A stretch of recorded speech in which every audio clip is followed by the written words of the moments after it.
Here's how you can set up contact to agent mapping on CallHub. This is useful when you have certain agents who you want to reach out to certain contacts.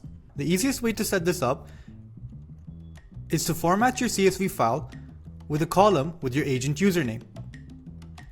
Great, once that's done, go back to your CallHub Manager's dashboard, go into Contacts,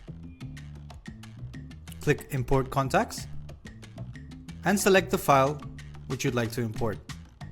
Once you've imported your CSV, CallHub will then ask you to map these values to the columns. So for example, here, first name would be first name, last name would be last name. And for us, we want to scroll to the Sender tab and map it to Agent. And click Create Contact List. And once your list is uploaded, CallHub will then map these contacts to the agent assigned to them.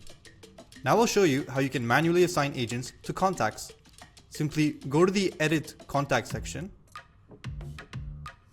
scroll to the Assigned Agents field, and change it to suit your needs.